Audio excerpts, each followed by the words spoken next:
we can just put our faith into you, Lord. We love you and we thank you. In your Son's name, amen. Obedience. When I say that word, what comes to mind? Probably nothing positive. How many fellas in here are married? Raise it high. You know what I'm talking about obedience. Right now, obedience. Come on, man, it's okay. Oh, man. I'm just going to sit down. This ain't working for me today. Oh, my goodness. Obedience is defined by compliance with an order, request for law, submission to another's authority. All right, who loves that? It's like super excited about obedience, obeying, submitting. No, nobody is. Nobody is a huge fan of that.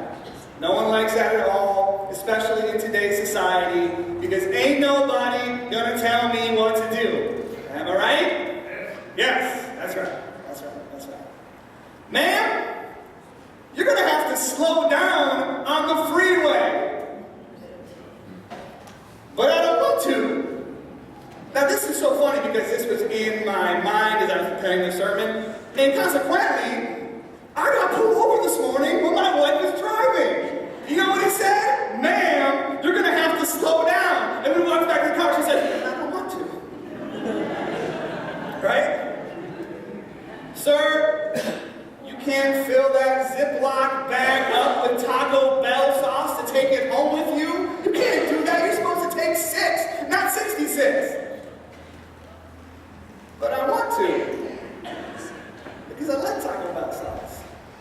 Sir, you can't hoist your kids over the fence to get into the pool so they don't have to pay. You can't do that, sir. Why not? See, nobody likes obedience. The thing is, when you are a believer, you know that sometimes God makes it known to us that He requires something from us. He impresses on our heart sometimes that He wants us to say yes to something. And when we get that feeling, you know that obedience is going to be part of it. There's that certain feeling we get. When God's asking you to do something. And if you say no, I mean, you can't say no, but you're going to feel unsettled. This is the feeling I got when I felt God impress upon my heart to start a new church. And this is the feeling that many others got as they decided that they want to help start a church. We felt that God was impressing upon us. We had to do something. This is what the Rupels felt when they felt they wanted to move, or felt called to move to Mexico. And this is what Jay and Deb and Starlin felt when they felt called to move away from home and follow the prompting of God to do something in their lives. And I'm going to ask Jay and Deb to come up here this morning to share their story with us. You guys want to come on up? Jay and Debbie were incredibly important to us as we started Altar Church. I remember coming to their house and sitting in their living room, and I was full of dreams and not much else. And I said, hey, if you guys want to come along on this journey with us? And within 2 hours, they called me and said, hey, we're in. And they've been so important to helping us start this new church. And God has impressed upon their hearts that He wants something else for them. And I want to let them finish. So, shortly after we came here, as Aaron had talked about, they invited us, and it was a wonderful thing to help serve with them. It wasn't too long after that God really put on my heart, and I talked to Debbie about the feeling that we really truly believe that we were called to also start a church in another area, an altar church. We weren't exactly sure at first, but then we took a quick trip down to the Atlanta area, and it really came upon our hearts that it should be in the Atlanta area. Now, to give you a little bit of background, I work in corporate America. People look at me going, you're leaving your corporate job to go start a church? Are you insane? Who does those kind of things? And like Aaron said, it is kind of a question a lot of things. You know, am I really going to be obedient? Is it really a call? Is this really what I should be doing? But then we made the decision we absolutely were going to do that. We went down and started looking for some areas. Again, I have a corporate job, so I couldn't leave on time. So Debbie was down actually looking for a house for us in March. Right, so we were so convinced that this is what God wanted us to do that I actually went down myself and started searching for a home to buy. We went back and forth whether to rent or buy. I was there for 2 weeks, and that 2 weeks, the last week I was there, changed my life dramatically. I received a call first from Jay after I'd already found a house that I really liked. He gave me the okay to pick one, so that was kind of cool, so I didn't say what trust, right? So I received a call from Jay that his job had offered him another position here. Something that was definitely a step up, something that he really would enjoy doing. And I asked him, okay, do you really feel this is what you want to do? And he said yes. I said, okay. So then that's what we'll do. At this point, we won't move. He'll continue doing what he was doing. And I thought that was it. About 3 days before I was to return home, I received a phone call from family in Florida. I'm trying to think. That my dad could no longer live where he was, and they were going to put him in a home there, or I had to come and get him. So I went to Florida and I got my father knowing that he had dementia. So we went, and at that time I said to Jay, I said, well, maybe that's God's way of putting these things in place so we don't move. This is what we were supposed to do. So I'll never forget this conversation when I walked into the house, because my daughter also lives in the area. And I said, well, we won't be coming, at least not here, not now. I said, I think that was God's way of saying we were doing what we wanted and not what he wanted to do. And my daughter said something, and I never thought of it that way. Are you sure it was God doing that and not the evil devil to stop us from bringing another church and more people to salvation in Christ? So I'll throw it back to Jay. So that question spurred a lot of prayer, because obviously we have a lot of strife in our life. Best thing is pray about it. Talk to others, pray. And I directly asked God, give us kind of an idea of if this is really your will for us to plant that church. I know more than, I took a week off to go with Debbie to get her dad. We had to drive him back from Florida. I get back and I find out they have rescinded the offer, and they want me to take a different job. One that I wouldn't like, one that there's no way I would do. Now, that almost never happens in corporate America, that they actually give you an offer and they go, nah, we're going to take a change and we don't really think that's good. So that was pretty clear right then that, hey, this is what we should be doing. But then the question started coming up, is this really the time we want to do it? Because again, we're with our father and he has dementia and we're trying to understand if that's the right thing to do or not, whether we should be moving him around or anything like that. About that time, Pastor Aaron and I took a trip, and it was a great trip. It was exponential. If anyone's thinking of planting a church, I highly recommend going there first because it's a great thing. And God was really putting it on my heart that you need to go do this. You need to go do this now. And again, we were still thinking, well, maybe we'll stay up here another year or two, and then maybe we'll move. I was even looking at refinancing our house, doing all the kind of stuff that we do. And we get back on it was a Thursday, wasn't it? Yeah, it was a Thursday night. No, it was a Wednesday night, because we were going to fly down Thursday. Yeah. So it was a Wednesday night. And Debbie normally and I have talked before this, right? And she hadn't talked to me yet at 9 o'clock at night. So I give her a call. I'm like, hey, what's going on? She's like, oh, I'm on the way to the hospital. Okay, so I'm thinking it's her dad. And I said, so what's wrong with your dad? She said, oh, it's me. I'm having a hard time breathing. My chest hurts. My arms sore. I think I'm having a heart attack. Real nice and calm, not really wound up. She's just real calm. So my first thought was, hey, you're talking to me while you're on the way to the hospital, get to the ER, get calmed down, and then I'll raise my voice after.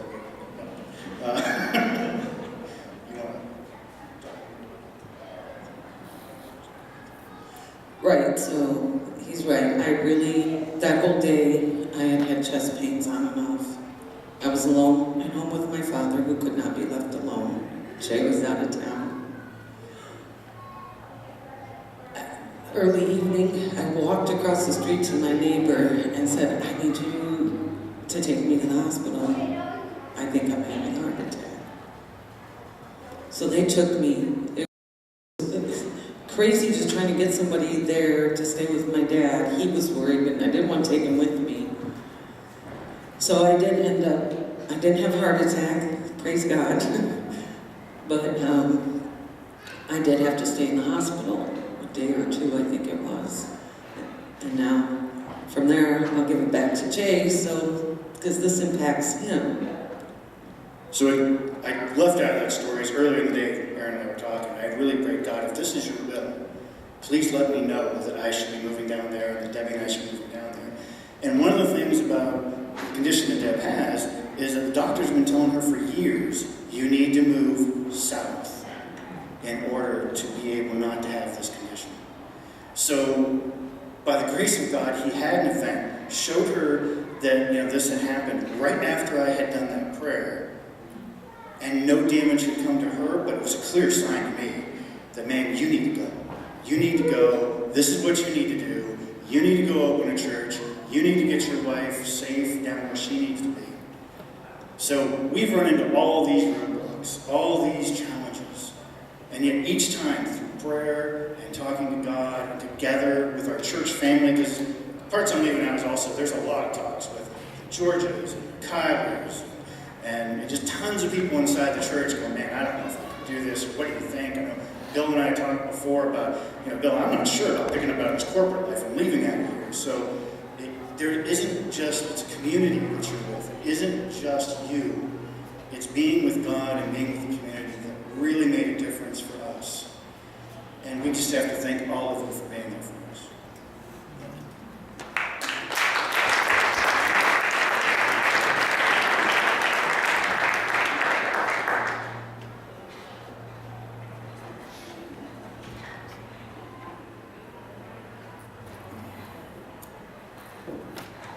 Give it up for these guys one more time.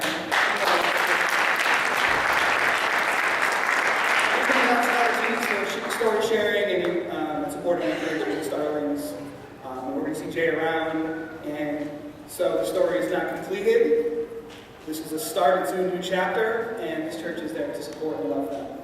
We began our study of David last week. We started a 5-part series called Legacy. We started talking about David's heart. If you know anything about David and the biblical story of David, it talks about David being a man after God's own heart. And his heart was the key to living out the calling that God had placed in his life.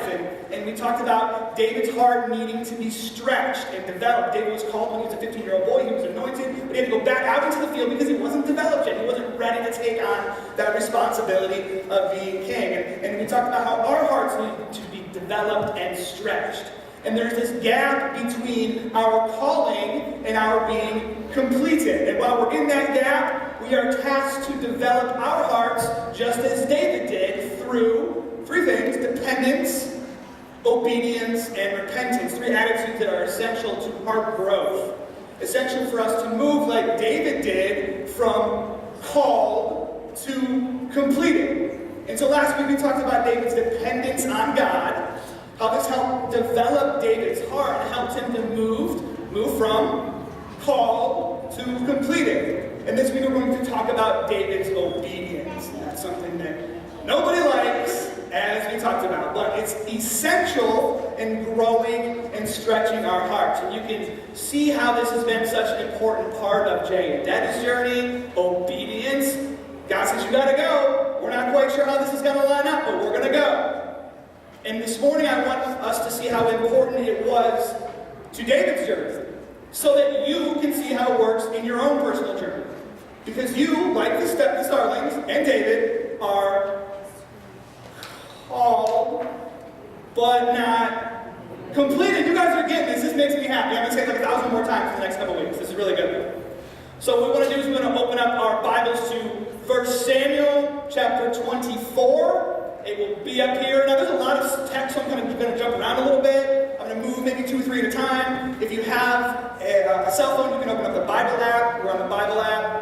can search out live events in the Bible app, and you'll see our scriptures. You'll see Altar Church on there. If you want a Bible, you can raise your hand. Anybody wants a Bible, you can take it home, draw little pictures on it, do whatever you like with it. If you don't want one, you keep it. That's because you guys all have it. No. Fantastic. So, for some context, David, last week we talked about David defeated this super tall guy, Goliath, this big hairy man, guy who hated puppies, terrible man, defeated him, killed him, and the Israelites won this great battle, and people started to really appreciate and love David. They started to say things like, oh, Saul, the present king, Saul, he's a great warrior. He's defeated 1,000 enemies. But David's defeated 10,000 enemies. Okay? So David is more popular than the king. He's more loved than the king. Now he's been anointed, but he's not yet taken his place, but he's still very popular. He's growing in influence, and Saul, the current king, is becoming very jealous. And so he tries to kill David. Now keep in mind that Saul claimed to love David. David was the best friend of Saul's son Jonathan. But Saul is so consumed with jealousy. Think about, like, at work, you've been there 30 years, you know what you're doing, there comes this young guy, super talented, everyone loves that guy, he dresses real nice, he's smooth, he has all the right answers. You're like, man, I don't like this guy. Now, hopefully you don't try to kill him. But you may know how this feels.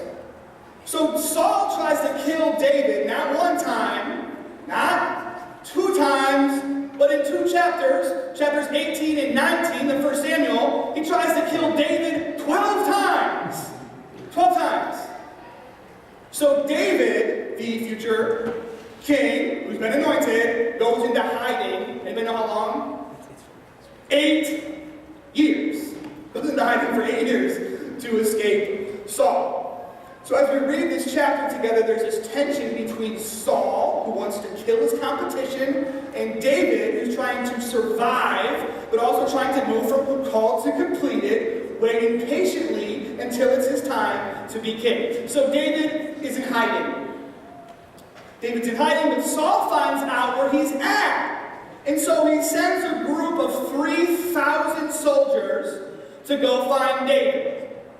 And he arrives at this place called the Crag of Wild Goats. And anybody know where that's at? I live on that street. Crag of Wild Goats Avenue. Anybody live there?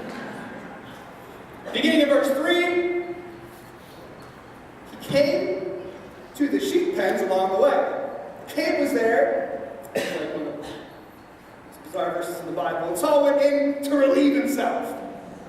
David and his men were far back in the cave. So Saul is in pursuit of David, and he has to use the pot. So he goes into the cave to do what he needs to do, and look, he's doing a number 2. Right? See what I'm saying? I never thought I'd say that while I was preaching, but that's what's happening. And he's there for a little while, okay? Probably has his cell phone out and checking out his fantasy roster, fantasy football team, looking on Pinterest for some fall-themed decorations for the palace. You know, scroll. Nothing goes. All right, and David's men see him. You know, David's men are like, wait a minute! Who's that man taking number 2 in our hideout? That's Saul! Let's go kill him! So David's men want to go kill Saul, but instead, David says, no, we're not going to kill him. What's going to happen is, I'm going to go over there while he's doing that, and I'm going to cut off a piece of his robe. I don't know. I just figured there'd be some like paper rock scissors involved in this whole process for like maybe someone like, not me, okay, you go. No, but David's like, I'm going to go. And so David goes over there, he cuts off a piece of the robe, but he starts to feel really bad about it.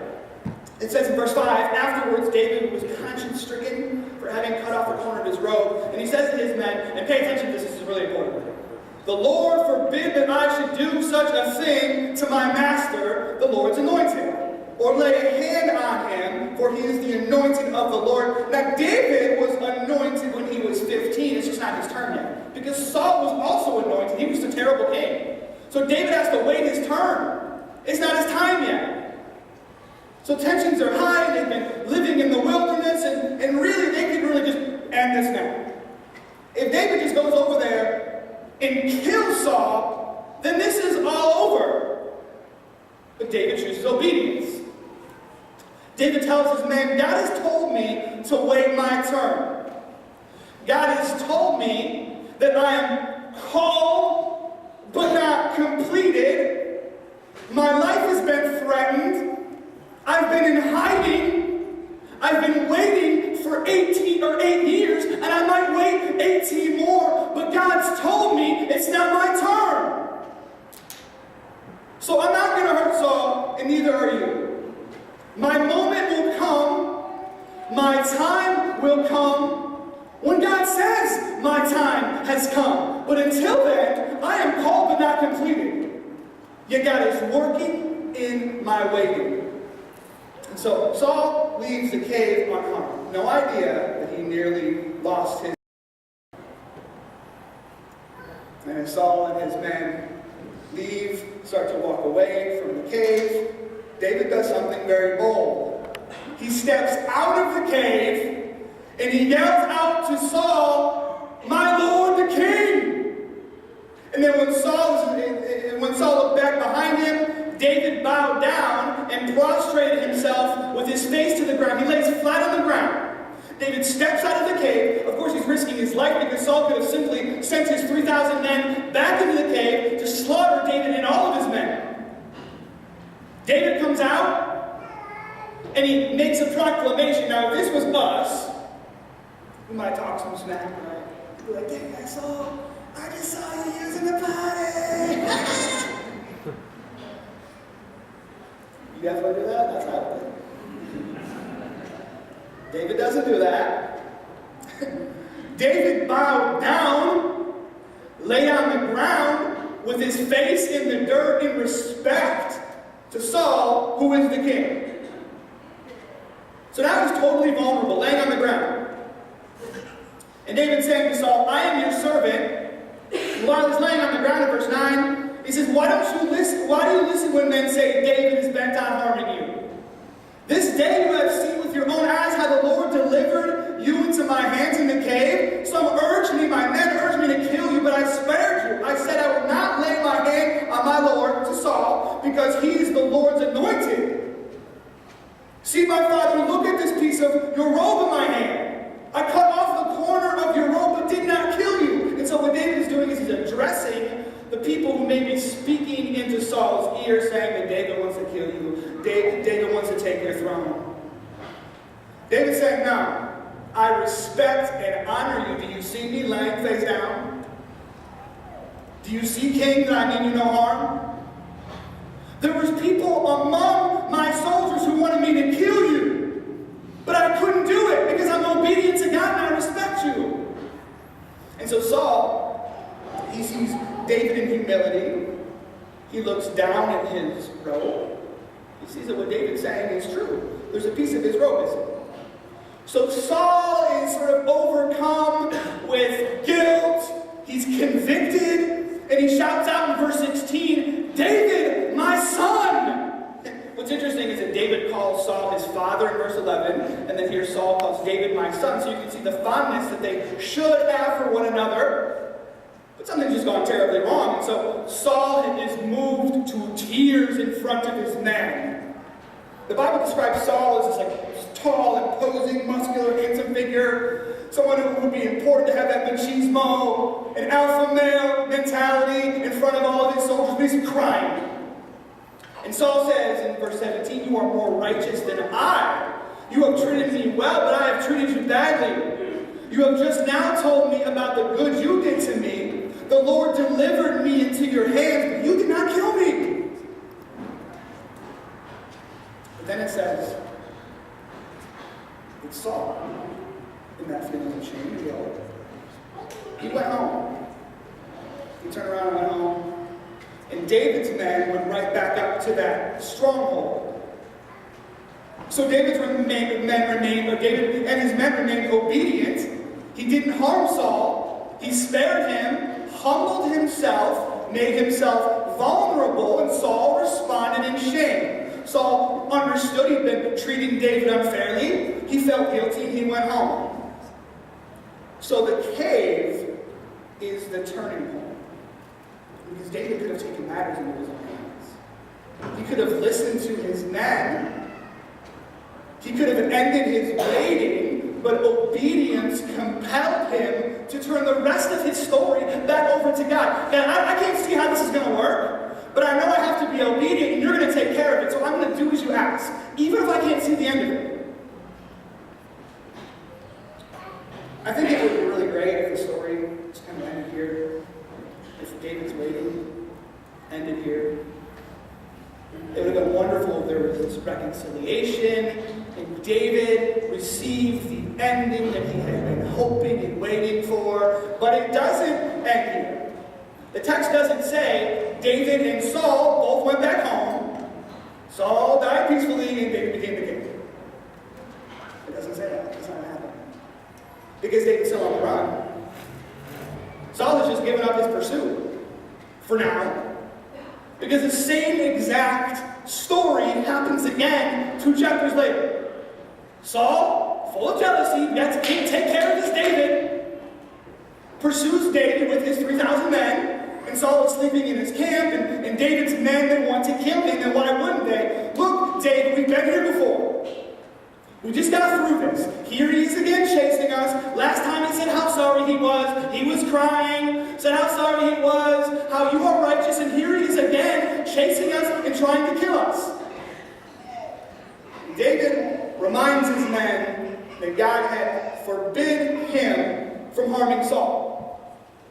So David is committed to obedience, called but not completed. Yet God is working in his waiting.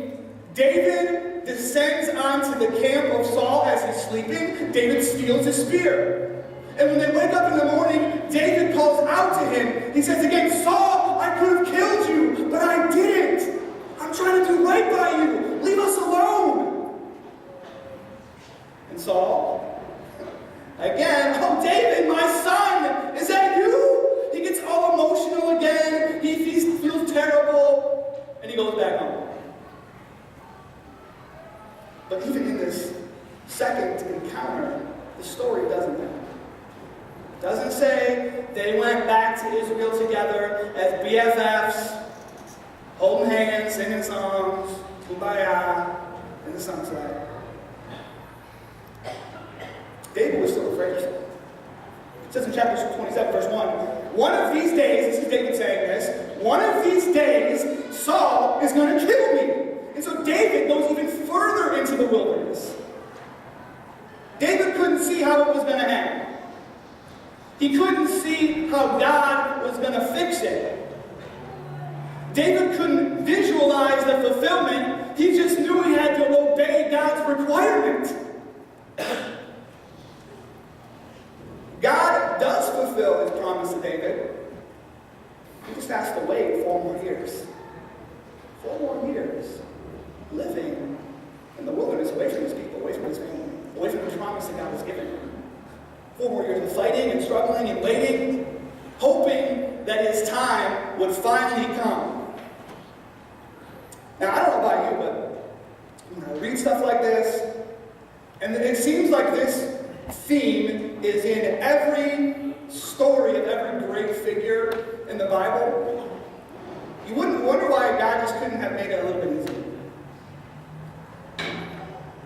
You wonder why David had to wait 15 years for his anointing to become the king. And why did he have to wait 8 years in hiding? Just like we talked about last week with dependence. David needed to develop an obedient heart in order to achieve all the things God had set aside for him. Now, we don't love to hear this. Because especially in this culture, obedience is something we want to avoid. We don't even like to say the word. So when we hear it, especially in relationship to God, we kind of get, we just don't like it. We don't like it at all. I don't want that. I don't want God to tell me what to do. I don't like rules. I just want to be me, and God love me how I am, anyhow.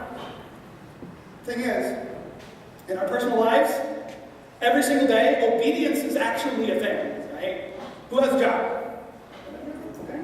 Go to work, and there's rules, right? There's And sometimes, hey, if you show up every day, you'll probably keep your job, right? And you may even build up PTO, or vacation time, or a raise, right? Be obedient, there's a blessing or reward behind it. In your family, anybody here ever been in charge of a child? Maybe 1, 2, 3, 6, 7. In your home, you say, if you behave yourself, if you get good grades, if you follow the rules, we will feed you. Or maybe get you a car or something else. We live this as a family. Obedience happens. So what God is asking from David is no different. God was asking David to remain faithful to him and develop trust in him through this trial, so later on, God can entrust him with this great kingdom, with these great promises, with this great fulfillment that he had called upon his life. So in this waiting period, in this trial, God was building into David the things that he would need in order to achieve all God had asked from him. So the purpose in obedience is to move us from where we are to where God wants us to go. From where we are to where God has appointed us or anointed us. We are developing and growing into this unique purpose God has crafted for each one of us. You didn't know this before? God has designed you in his image with a unique calling, gift, ability that he wants you to use to his glory, that he wants you to use for your joy. But obedience is part of the thing that we need to get us from where we are to where he wants us to go. Without obedience, we just stay where we're at. The promise is over there. And so I think that each of us are on in one of 3 phases when it comes to understanding obedience. Each of us are facing an obedience challenge in a unique way. For some of us, God may be asking you to be obedient by asking you to stop.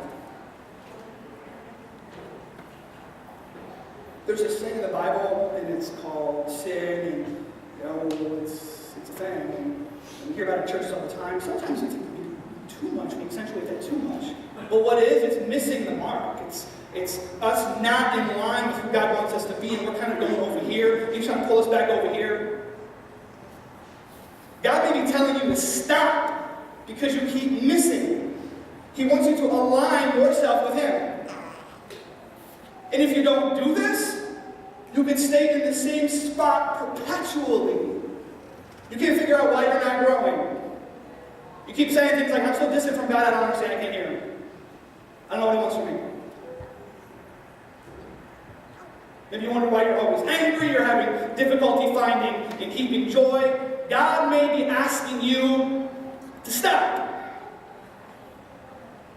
Maybe as you hear that, you know that you thought that. And maybe you even know exactly what he's telling you. The thing is, God may have you in the wilderness. He may have you waiting so you can set that thing aside and come back to him. He may be saying to you, trust that I am enough for you. Trust that what you gain in me is greater than what you fear to lose. Stop. For others, it may be asking you to be obedient and waiting. That's one of the major themes of this series, called but not complete. That God is working in my waiting. This can be really, really difficult. It can be a terrible spot to be in. I've been there before. It's very, very, very, very aggravating. At 22 years old, I knew God was calling me to lead people in ministry, to lead people in the gospel. At 22 years old, I knew God was calling me to be a pastor. I didn't lead anybody in anything until I was 30 years old. Because all I had was passion and nothing else. No skills, no leadership ability, just passion. And so I spent a lot of time being frustrated and cranky and discouraged. But I wasn't ready until God said I was ready. And when I was ready, he opened up a door. So if you're in this spot of waiting, embrace it. Lean into it. Because what you are learning now, what you are experiencing now, what you are growing in now, God will unleash into the world through you when your time has come. Now maybe there's people here that God is asking you to be obedient and moving forward. God is telling you that now is the time to step out. You've been waiting, you've been preparing, but now is the time to step out. Because the preparation season has come to an end. The waiting period is over. So now is the time to say yes. Now is the time to ask the question. Now is the time to take the first step in courage. Now is the time to do the thing that you know you're called to do, but have never done before. Now is the time to turn your passion into productivity. Now is the time to go out in the name of Jesus to do what he's appointed you to do. Is there somebody here who's feeling that way? Say amen and let me know it's true.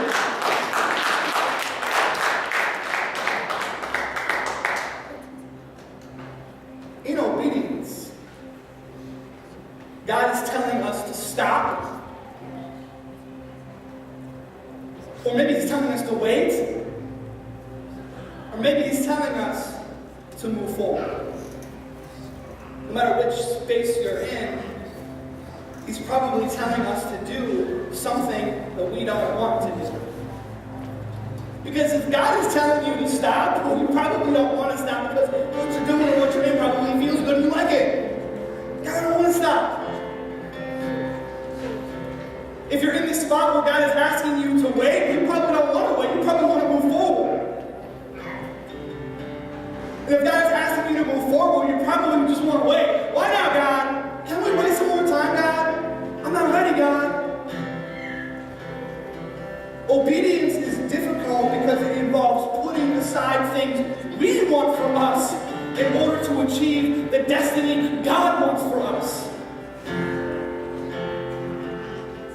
David was never going to be the king that God wanted if he didn't develop the obedience to learn how to stop when he was violating faith, or learning how to wait when it wasn't his time, or learning how to move forward when the preparation was over. You will never develop into the mother he has called you to be, or the husband, or the leader, or the teacher, or the friend, until you learn to trust the blessing and the promise on the other side of obedience. Learn to trust the blessing and the promise on the other side of obedience. We've talked about David the poet and the Psalms he wrote. And you can read in Psalm 57, I want you to write this down, put it in your phone, text somebody, Psalm 57. Pastor, how do you never know? You won't write it down. Psalm 57. He wrote about his ordeal with Saul. He wrote about hiding and waiting.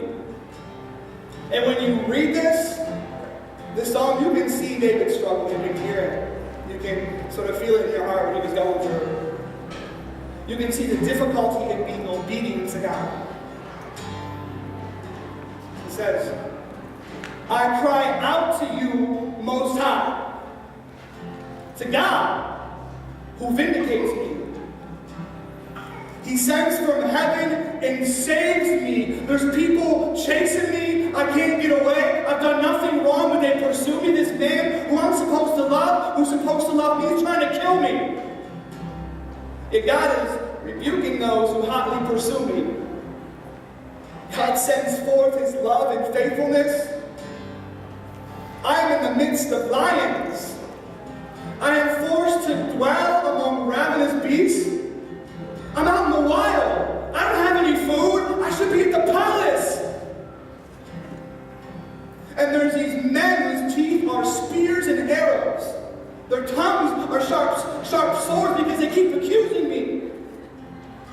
They're saying things about me that aren't true. And you see David struggling and suffering David is heartbroken. But in this struggle, he sees God's hand. And through his struggle, he grows deeper in faith and develops a heart that loves God deeper. And you'll see it in verse 5 of Psalm 57. Be exalted, O God, above the heavens. Let your glory be over all the earth, even in the midst of all of this, God. Let your glory be over all the earth. They're spreading a net for my feet. I was bowed down in distress. They dug a pit. They tried to trap me, but they're falling into themselves. My heart, oh God, is steadfast. My heart is steadfast. And so I will sing and make music. Even in the midst of this, I will sing and make music. Awake, my soul. Awake, harp and lyre. I will awaken the dawn. When I'm praising God, I'm going to call the sun down with my praise. I will praise you, Lord, among the nations. I will sing of you among the people, even in the midst of all of this. For great is your love. And I can see it now, God. They're chasing me. They're mocking me. But great is your love. Reaching to the heavens. Your faithfulness. It doesn't end until I can say it reaches to the sky. Be exalted, O God, above the heavens. Let your glory be over all the earth. Do you want that?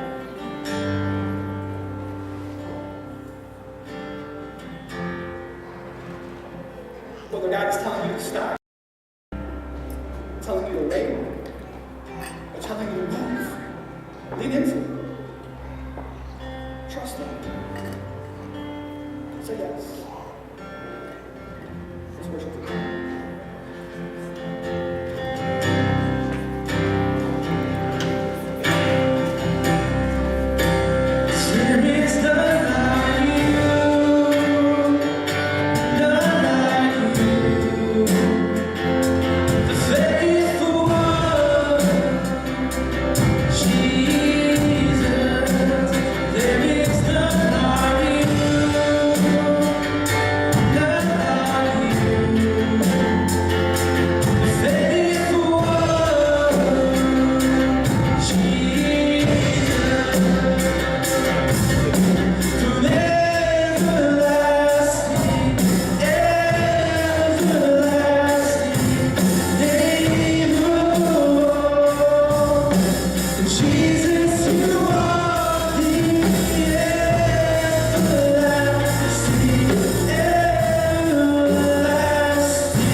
that you've heard something that has altered you. Maybe you didn't know you were stopped. Maybe you didn't know you were waiting. Maybe you didn't know you should be moving forward. I'd like to ask at this point, the prayer team to come over to the side. So if you're stopped, but you're not sure what you're supposed to be doing, God's calling you to do, I ask you to pray about it. Come over, see one of these folks. Have them pray for you. If you're waiting, you're not sure how you're going to get through that, come over and pray with them. And if you've been called today to move forward, definitely go for it and pray with them. So that way you have a clear vision of what is God's calling you to do. I thank you all for coming today. Thank you.